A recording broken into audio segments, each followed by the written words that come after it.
antibodies, and at the last, action of antibodies. First of all, we should know what is an immune response. It is a reaction which occurs within an organism for the purpose of defending against foreign invaders. There are mainly two types of immune responses: innate immune response and adaptive immune response. Adaptive immune response is also called as acquired immune response, or it is a specific immune response. It is a delayed response process, works usually 4 to 7 days. It is a third line of defense against invaders, involve the production of antibodies and generation of lymphocytes against the specific antigen. Now, what is the antigen? It is a foreign or non-self molecule that reacts with the cell of the immune system. It might be a protein, peptide, glycoprotein, lipid, or a carbohydrate. Heptanes are also included in antigen, and it elicits an immune response only when it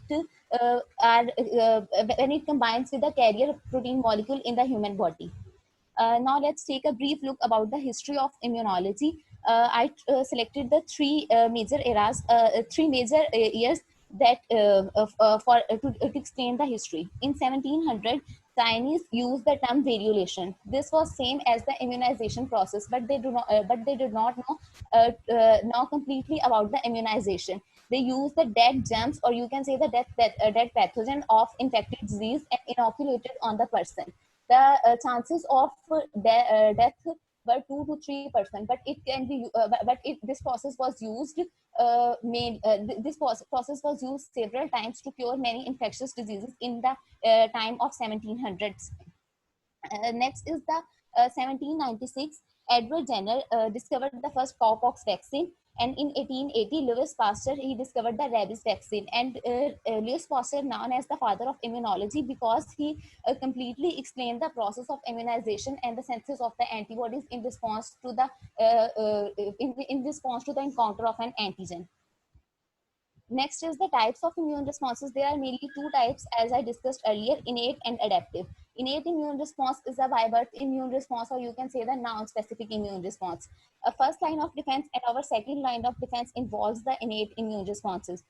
First line of defense included both the physical barrier and the chemical barrier, that include the cilia, gastric juice, epithelium, our skin lining, cerumen, that is our ear wax, lysozyme in tears.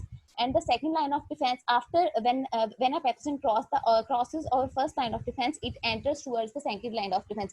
Our immune system try to destroy the pathogen, or you can say the specific antigen, by using the natural killer cell complement proteins. There are 20 type of complement proteins in the human body that are circulating in the blood, and when they encounter an antigen or a pathogen, they try to destroy it. Interferons that are used for the chemical signaling, or they also used for killing the tumor cells. Inflammatory responses, and at the last, the phagocytes or neutrophils. Now move towards the adaptive. It is the third line of defense after a pathogen cross the first and second line of defense, and innate immune system fails to respond. Our adaptive immune system comes in turn to kill the pathogen, or to respond a particular antigen. There are adaptive immune system have some mediators to show a response. Lymphocytes and antigen presenting cells are the mediators of the adaptive immune system. Lymphocytes were discovered by the James Comets in 1965. There are 2 trillion lymphocytes in the human body, and they cover the 20 to 40% of white blood cells. The mass of lymphocyte is same as the mass of brain and liver in the human body. T lymphocytes and B lymphocytes are included in this. B lymphocytes are formed in the bone marrow, and they also go to maturation in the bone marrow. And T lymphocytes form in the bone marrow by a single stem cell tissue, and they mature in the thymus. Next is the antigen presenting cell, which include the B cell, macrophage, and dendritic cell. They present the antigen on its surface and enable the adaptive immune system cells to respond to this particular antigen. Next, we will move toward the characteristics of adaptive immune responses. There are 4 major characteristics of adaptive immune responses that distinguish it from the innate immune system. First one is the specificity. Adaptive immune system responds towards the every antigen in a specific way. It able to distinguish between antigens. Each antigen have a specific epitope region that recognized by a specific antibody, or you can say the specific cell of adaptive immune system. Second is the diversity. It's the ability to respond a large variety of antigens. There is a large variety of antigens and large infectious pathogens that are present in our environment. Adaptive immune system have the capability to respond this diverse range of pathogens. This process is done by the presence of B cell and T cells. More than 1 million type of B cell receptors are found in the adaptive immune system, and 10 million T cell receptors are found in the adaptive immune system. This huge variety of BCR and TCRs enable the cell to respond a large variety of antigens. And a variety of large variety of antigens, or you can say the large variety of pathogens, include bacteria, viruses, and protozoas.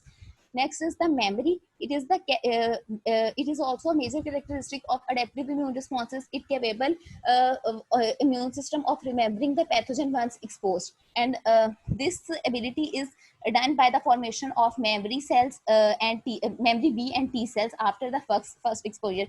Next time when the body encounters the same antigens as it exposed earlier, it takes less time to respond this antigen or to respond this infection. Third one is the recognition of self and non-self. It is also a major characteristic of adaptive immune response. This is done by the T cell receptors, which recognize the epitope bind to the MHC molecule on the surface of APCs. What is the MHC? It is major histocompatibility complex that include the collection of genes that code for self and non-self recognition. These genes are present on chromosome number 6, and these are firstly discovered by Peter Gorer in 1936. There are majorly three classes of MHC: MHC 1, 2, and 3. MHC1 present on all nucleated cells except the erythrocytes. Mature erythrocytes. MHC2 present mainly on APCs, and MHC is not used for self-recognition. It secretes some proteins that mediate in the functioning of adaptive immune system. Okay, next is the whole mechanism that adaptive immune system use to respond a particular antigen. As we know, the adaptive immune system works when the innate immune system fails to respond a particular antigen. The basic process that is used to respond, or you can say the bridge between the innate and adaptive immune system, is mentioned in the center. The innate immune system express the antigen to the adaptive immune system, and then adaptive immune system show a particular response to this specific antigen. Antigen is engulfed by macrophage. Macrophage becomes the antigen presenting cell. Then it stimulates the T helper cells. T helper cells further stimulate the cytotoxic T cells and T cells, and then it forms the memory T cell, and that is used for the second stimulus. The basically two specific mechanisms that use adaptive immune responses are the cellular and the humoral immune response. Cellular immune response is a response that a cell show. That cell may be virus infected, or you can say the tumor infected cell. The cell shows the antigen on its surface, and the cytotoxic T cells attaches towards it and and become activated, and they release the toxins to kill to kill that cell. And this whole process is included in the cellular immune response. It removes the intracellular pathogens by binding and lysis. Second one is the humoral. Humoral is basically the word that is related to the body fluid, or you can say the agents that present in the body fluid. B cells are mainly involved in the humoral immune responses. Antigens antigens displayed on the B cell surface and give rise and stimulate them, and they divide into memory cell and plasma cell. Plasma cells secrete antibody and remove the extracellular pathogens by binding antigens and target for phagocytosis. Okay, now we will see in detail about the cell-mediated immune response that is actually done in the whole process. This immune response is accomplished by the T cell that protects against the viruses, tumors, and pathogens. There are various types of T cells: cytotoxic T cell, helper T cell, regulatory T cells, and suppressor T cells. Each T cell performs its work specifically to specifically that tumor cell or virus affected cell break down the endogenous antigen and display on its surface by major histocompatibility complex 1 molecule. Then it is recognized by the CD8 T cells. CD8 T cells becomes activated by the co-stimulators and then mature by the CD40 signaling. These cytotoxic T cell undergo clonal expansion with the help of interleukin 2 that helps in the growth and differentiation. Activated T cells release cytokines, perforin, granzymes, tumor necrosis factor, and lymphotoxin that causes the apoptosis or lysis of infected cell. In this figure, here is shown how the MHC, how the infected targeted cell is breakdown by the help of chemicals that are released by the cytotoxic T cell. Cytotoxic T cells attaches toward the infected cell surface, releases its enzyme and cause the lysis of infected cells. Next is the humoral immune response. It is accomplished mainly by the B cell. Uh, B cells are mainly activated by two types: the T cell dependent mechanism and T cell independent mechanism. T cell dependent mechanism is simply done by the display of antigen on the APC surface by MHC2 molecule. APC release the cytokine interleukin 1 to activate the helper T cell. Helper T cell attaches towards the surface and proliferate, producing many helper T cell which with a receptor specific for the processed antigen. Activate B cell by B cells release cytokines to form the T helper cell 2. T helper cell 2 activate the B cell for proliferation and clonal expansion. They produce antibody and plasma cell, and a factor mechanism is done by antibodies that is include the neutralization, opsonization, and complement cascade. T-dependent mechanisms simply include the antigens attaches towards the antibodies that are present on the B cell surface and activates the immunoglobulin and activates the BCR receptors that initiate the signaling and cause the proliferation of B cells. Antibodies are produced. Effector mechanism is similarly done by the same way. Next are the antibodies. Antibodies are also called the immunoglobulins produced by the immune system in response to the presence of an antigen. The von Behring and Kitescu proved the physical existence of antibodies in 1890, and Ronde Porter in 1959 proposed the basic structure of immunoglobulin. Immunoglobulin basic structure is consist of two heavy chains and two light chains, and each antibody have a specific paratop region on its heavy chain surface that is used to attach the epitope region of an antibody. There are 5 main types of the antibodies: IgG, IgM, IgA, IgD, and E.